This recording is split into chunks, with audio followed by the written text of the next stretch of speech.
Kelsea Ballerini I pravda o разводе, ni glamura, ni dramы, только жизнь. Divorce is not a party. That is the quiet anthem behind Kelsea Ballerini's recent reflections, and honestly, it hits home. While the headlines might paint her as the country pop princess who turned heartbreak into art, Ballerini herself is the first to say, "Hold on, let us not get carried away." She made waves with her 2023 release Rolling Up the Welcome Mat, a raw, emotionally charged album that walked listeners through her split from fellow country singer Morgan Evans. But behind the music, there was fear.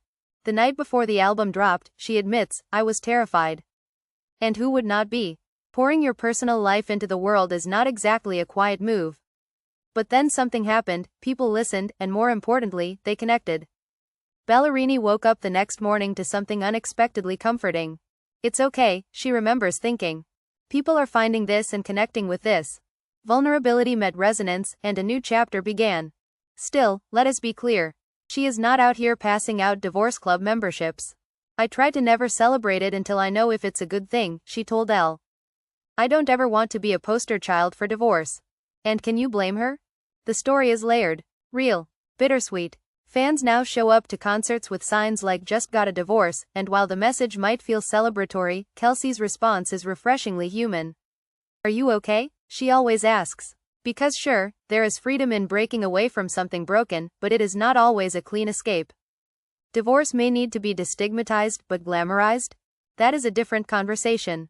She and Evans were married in 2017, after meeting a year earlier while hosting the CMC Music Awards in Australia.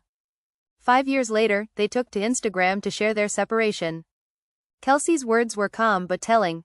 "This is now public record, so I wanted you to hear from me directly."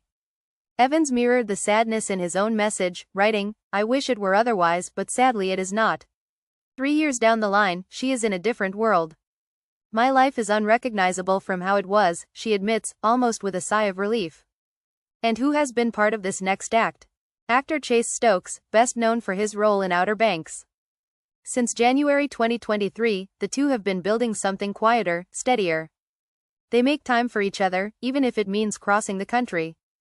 "If we need to make the effort to show up, we do it," Stokes shared. "There is something grounding in that, right? A love that is built not on sparkles and social media, but on showing up, even when it is inconvenient." Musically, Ballerini has not stopped exploring the messiness of life. Her latest project, Patterns, continues to lean into the unpolished edges. Even First Rodeo, the first love song I wrote for the album, is about embarrassment, feeling like damaged goods, she said. "It is not your typical bar night country tune. It is awkward. It is hesitant. It is real." And that is where Ballerini's strength lies, not in being a symbol of divorce, but in being unflinchingly honest. She writes when she is low. She stays quiet when she is happy. "When you are happy, you want to go exist in your happiness," she muses. Makes sense, does it not? So no, she is not the face of heartbreak. She is not the voice of bitterness either. She is something more nuanced, someone who knows that endings hurt, but growth is worth it. And in a world obsessed with highlight reels, that kind of honesty might just be the most rebellious thing of all. How often do we hear someone say, "I fell off the horse, and it was humiliating."